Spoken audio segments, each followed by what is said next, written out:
What is up, guys? We are back. Here is my brand new 34-year-old Nissan Laurel, and yeah, here it is in Brisbane, Australia. Got it to the TMR, picked it up from the importer last night, got it to the TMR which is like the DMV or New Zealand Transport, wherever you are, but got it registered with half an hour to spare, and yeah, here it is, road legal. So have a little bit of a poke around it, and then go for a drive and sort of walk through all the ins and outs and what it's taken to get it here from Japan. So yeah, cream, I think it's WH1 or WK1 or something. It's like the sort of cream pearl with the gold trim. Facelift model, of course. And yeah, just giving a bit of a wash. Overall, I think it's really good. Like, little dent here. I think we should be able to pop that out from the inside. But overall, very tidy car. And yeah, must have had a bit of an accident here because we got a different front bumper. As you can see, facelift grille. It's missing this little badge here, but that's in the interior, so we can glue that back on. A few little scuffs here and there. I think these are generally owned by old people in Japan, so probably just little car park accidents and things like that. But yeah, pretty good condition, I think. Especially for, yeah, like I said, 34 years old. It's not a new car anymore. So yeah, we'll open her up and have a look around. Still got all the letters on the garnish. Tail lights are in good condition. I still got to put my plates on. Moving on to the interior. This is the fun part. Now, got the nice bluey grey. A little bit of sag on the cloth, pretty typical, but we've got our vents around. Got a little bit of a scuff on it there, but it's still there, which is good. Automatic, as you can see. I'm not super clued up on the trim on these, but this one's got the sort of radio controls on the steering wheel. I just put this in last night, but it's got this funny little toll card dongle which won't stop talking to me, so I'm gonna have to figure out how to unplug that. Nothing too fruity going on here. We just had the owner's manual in there. But yeah, we've got 159,000 Ks. Floor mats are a little dusty, but carpet's in good nick. All the windows work, which is epic. There's my plates there. Back seat's in good condition. Headliner's in good condition. Unfortunately, being facelift, it doesn't have the detachable seatbelt hanger on the passenger side, so that's a bit of a shame because those are really cool. You can drop both windows and go full pillarless. But yeah, it's got this funny little thing in the back. Might be to do with your high-tech global positioning system there, but I don't know, Panasonic acceleration / gyro sensor unit. So if somebody could tell me what the hell that would be for, that'd be cool, because I've got no idea. But yeah, moving on, it's as you'd expect, a little dusty and dirty. Yeah, probably just needs a good buff, really. Like, I've given it a wash and the paint is good, but yeah, stuff like down here, just little trolley marks, really. Give that a buff out, like on the back here, nothing too crazy. And most importantly, it has the Laurel key, so that's pretty cool. I think that was a bit of a sort of optional extra. Check out the boot. Bloody good in here. That's my leaf. Yeah, as I said, yeah, 34 years old. You can't expect too much, so real good. Still got all the factory tooling, spare wheels in there, jack and all that. No rust at all. Especially, you always got to check these up in here. That's where they'll rust. That's like the most sort of hidden spot, really. And then down in the wheel wells and up in here, and sort of any of those spots you'd expect around the sills, all that sort of thing, but this one's got none, which is really nice. It's got this funky little aerial thing, I think that's for the GPS, and it's also got this little aerial, I think it's an aerial. Obviously this is not the bumper from the car, so not sure what's going on there, but I've never seen it before, so we'll have to investigate. Go ahead and fire up and pop the bonnet, eh?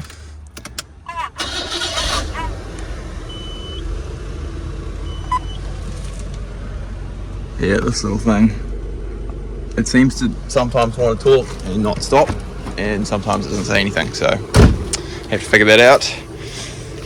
I've got my trusty jack handle here because typical bonnet struts are shot. That's easily sortable.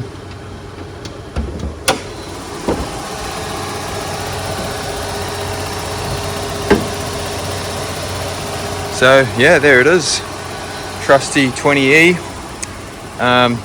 The oil's golden.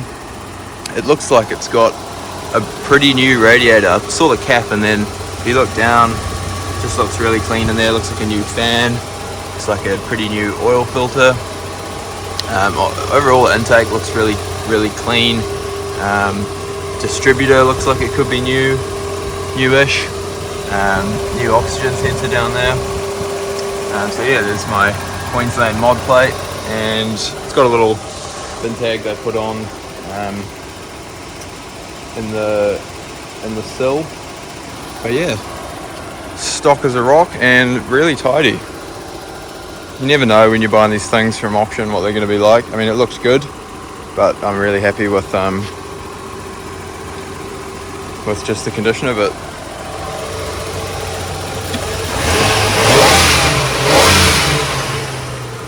God's motor, some would say. But yeah, no rust in there. Just yeah, overall really good car. So I'm pretty happy with that. We'll yeah, go for a little drive and go over the process.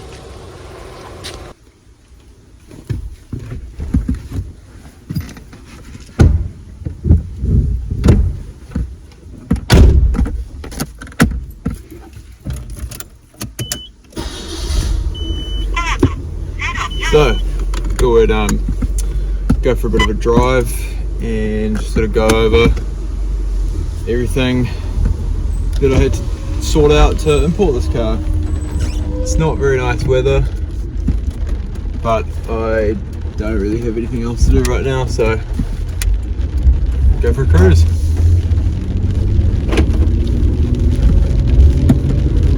I've driven a lot of Laurels, but a couple of 20E autos like this, a diesel auto, like driven a few stock ones, 20E manuals, whatever.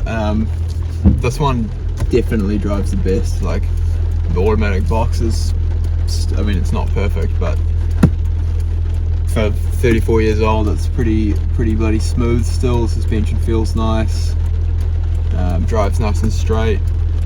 It feels like a comfortable car, like feels like how I imagine you would have wanted it to feel back in 1992 or 1991 when you were a successful Japanese businessman wanting a nice performance luxury vehicle. But yeah, no, drives nice. I'm really happy with it. Fucking card thing. I don't know how to stop it. I'm gonna need to sort that out. I can't just unplug it. Cado, me. I keep on like accidentally touching it and then it does something, but I can't tell like what I'm pressing.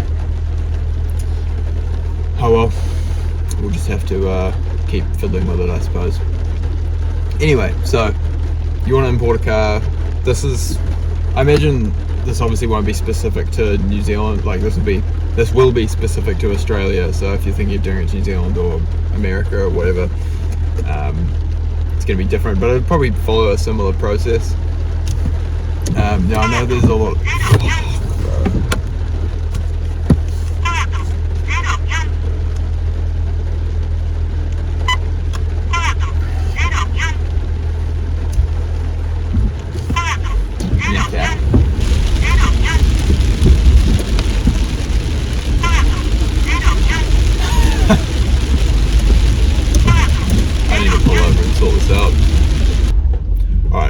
let me sort out this Icicado, and then we'll get back to it. I've unclipped it from its little stand thing, so if it does go off again, it's not right next to the phone. Anyway, so right, you want to import a car? Well, I'm obviously going to speak specifically to Australia. It's the process. Yeah, there goes the card reader. This is the process I went through. So I think you can. There's a lot of companies that offer. You know, I want a C33 Laurel.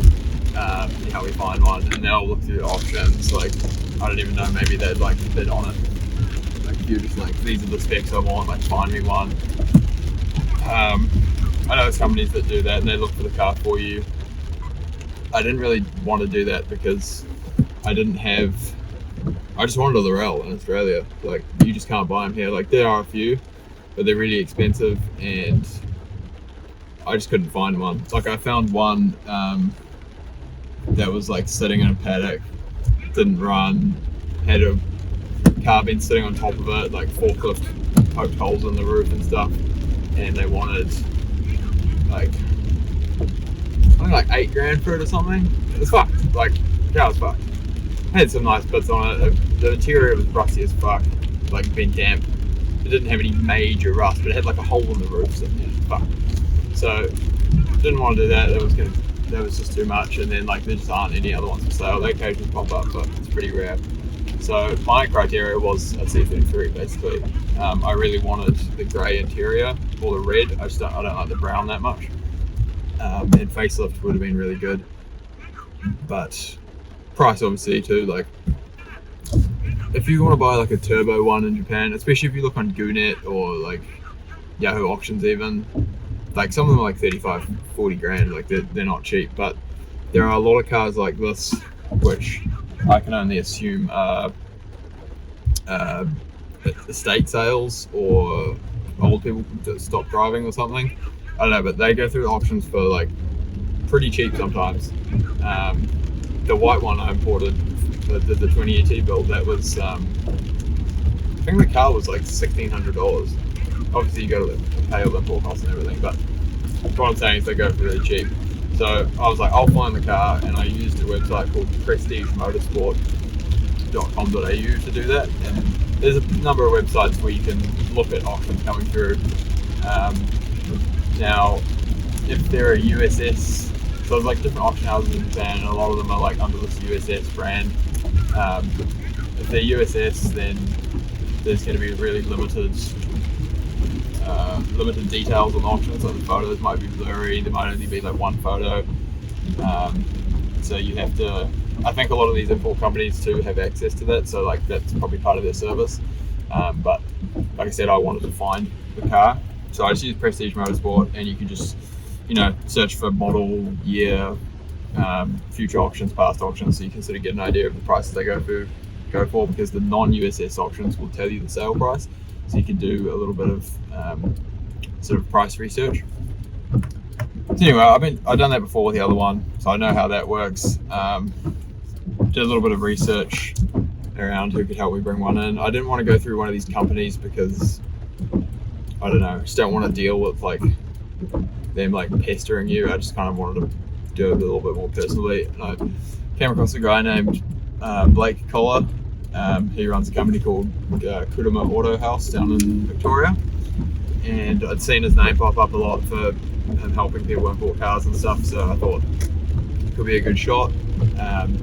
Seemed like a legit guy. Just, you can kind of tell from his online presence that he wasn't a scammer, so I hit him up and he was down as for it. He was a real nice guy. He was like super happy to help. So right off the bat, $1,000. I thought that was actually pretty good.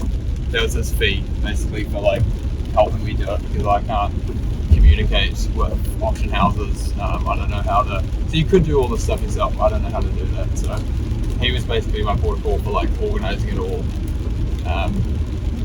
So he explained to me how it works.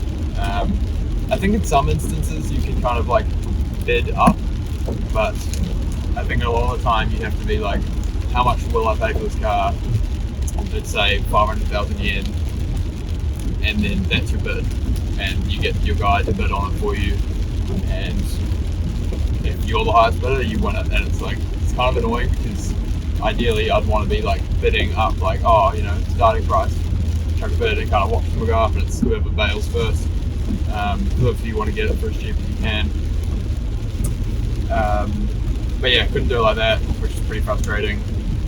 It was just like, yeah, you got to tell me like what you want to pay. So it's kind of hard because you don't want to go too low because then you miss it, but then you don't want to go too high because obviously you want to get it for as cheap as you can. So it's a bit of a guessing game. That's why it's good to do the price research, because you need to know, like, if you're going to go to all this trouble, you're going to need to be prepared to like you're going to have to be the highest bidder. So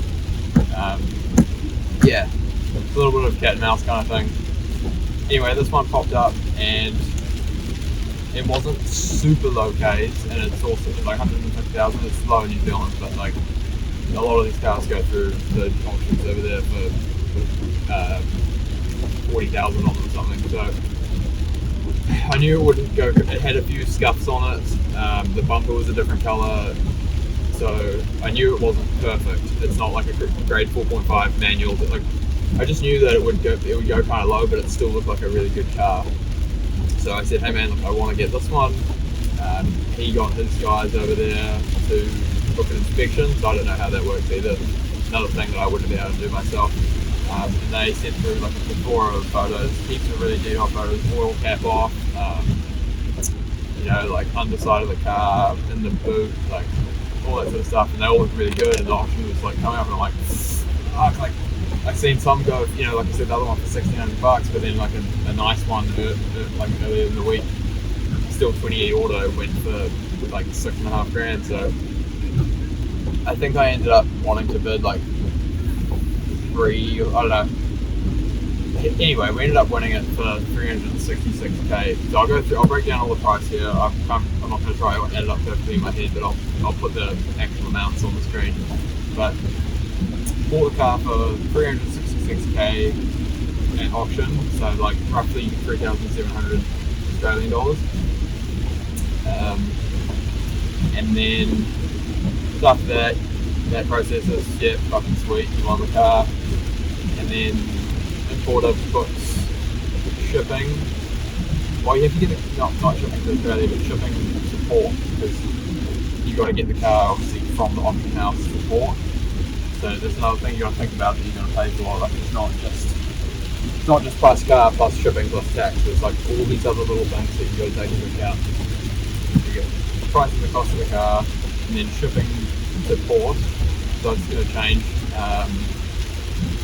And then there's actually quite a bit of like paperwork cost.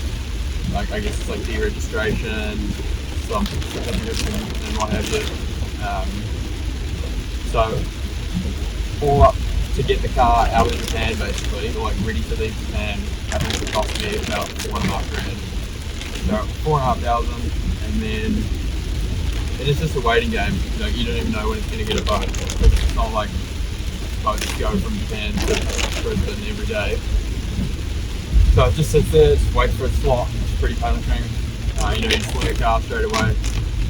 But yeah, you're just waiting.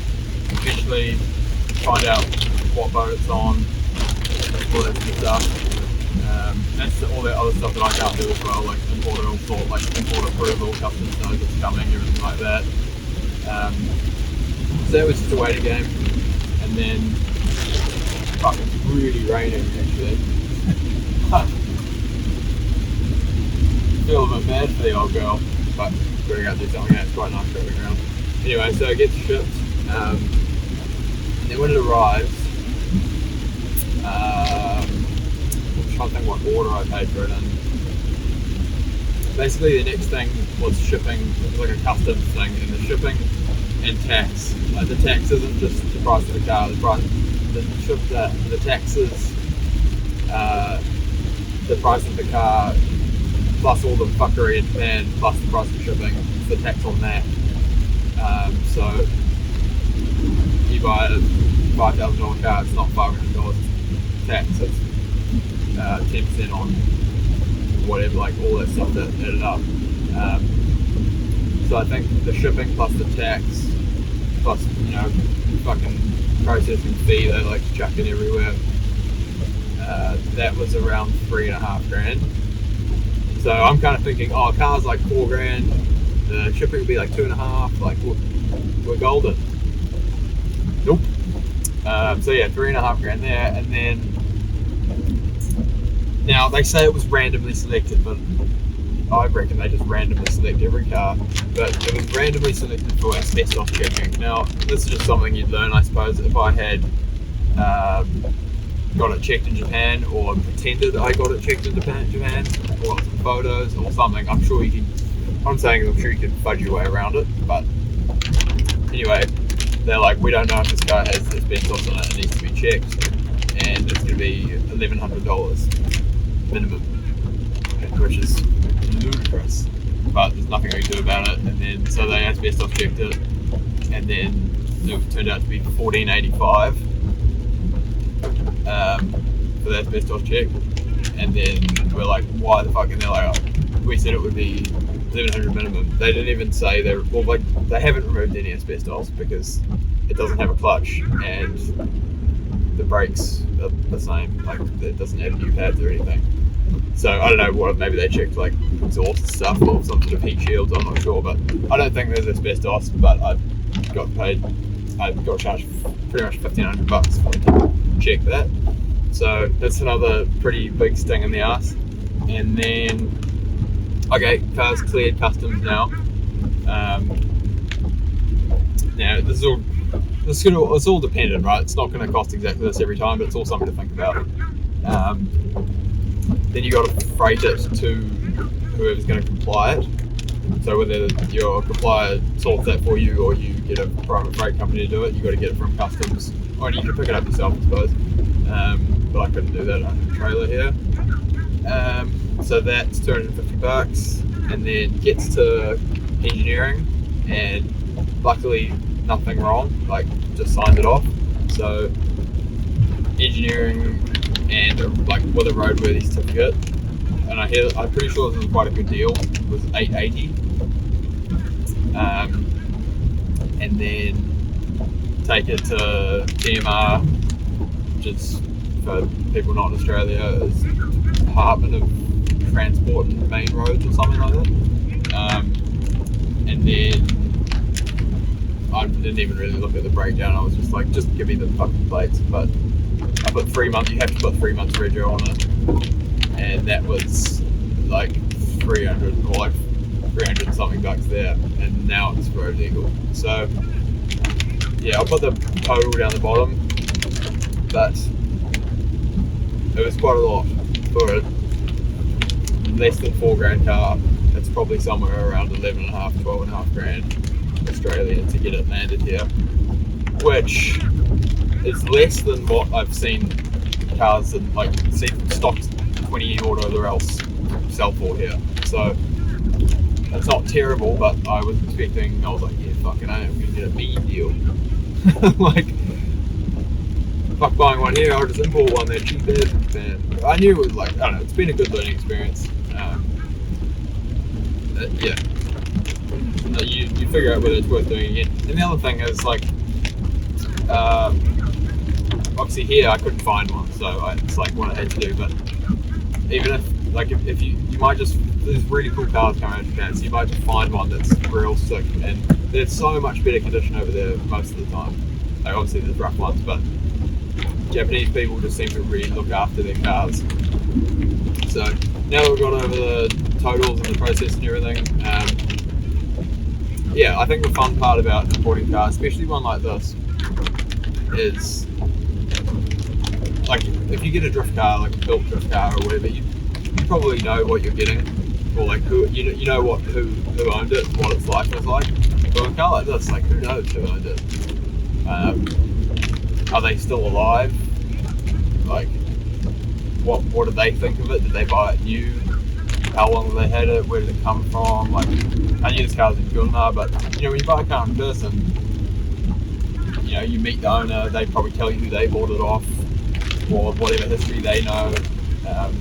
They've probably taken all this shit out of it, you know everything about it. But you buy a car from auction, you've got a few Like, I was lucky I got quite a few photos, but quite often you don't.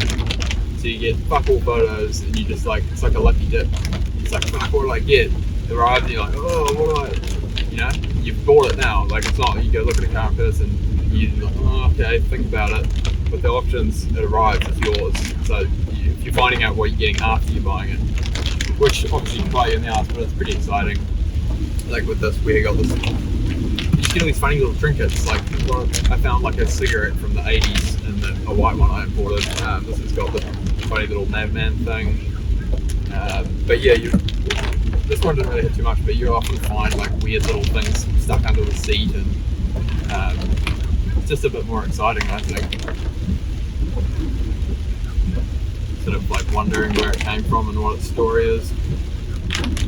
I think, especially with a Laurel, like my best guess is old person who stopped driving or something, but it wouldn't surprise me if they owned it from new, because like, as you know, it's probably the same in Australia or New Zealand, like cars don't last. You buy a 34-year-old car unless it's like by some miracle it's been kept in a garage all its life. It's pretty fucked. Like, the interior's ruined, it's been cracked into things 100 times, the paint's fucked. Mostly the biggest thing I noticed about Japanese cars though, like Japanese imports, like ones that live their life in Japan, is the interior. Like, this is really good condition for such an old car. It smells good. The boot's in good condition. In New Zealand you wouldn't get that. It would have cigarettes all through it. Someone's dog, oil container would have fallen over the boot, full of sand. There'd be kids' lollies down the side of the seat. It would have overheated a couple of times, going up with timers. Like, they're just not treated well. And you get an import and it's generally treated pretty well. But yeah, so that's the process. Imagine it'd be much the same in other countries. It'd just be calculating your tax and whatever import duties. It'd be different again in different states. I hear Brisbane's or Queensland's probably one of the easier ones. I hope you can hear me because it's really raining. Cockroach drive over Mount Cookta. Just close to my house. Yeah, hope you enjoyed this quick little video of the new car. I'm not sure what I'll do with it yet. I'm just living in Aussie at the moment and wanted a Laurel. Probably the only car that's like fully stock and not fast at all that I could drive and just like really enjoy it, you know. It's just something about them. They're fun. They're exciting, I think. I think it's because it's that cross between performance and luxury. It's not particularly good at either, but it feels like that's what it was trying for. You know, it's big and luscious, kind of, but it's basically an S13 Silvia, which is, you know, full-on sports car. So yeah, hope you enjoyed the video. Feel free to DM me any questions or what you want to know about how to import or anything, if it's something you're interested in doing. But I just thought it'd be good to do a bit of a breakdown, because I always wondered, like, what does it actually cost? And like, especially because you're looking at, myself personally anyway, I was looking at these options and thinking, man, these cars are really cheap. Like, it seems like a no-brainer. So it's just good to know all those hidden costs, I suppose.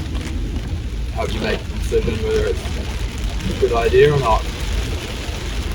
Yeah, anyway, see you next time.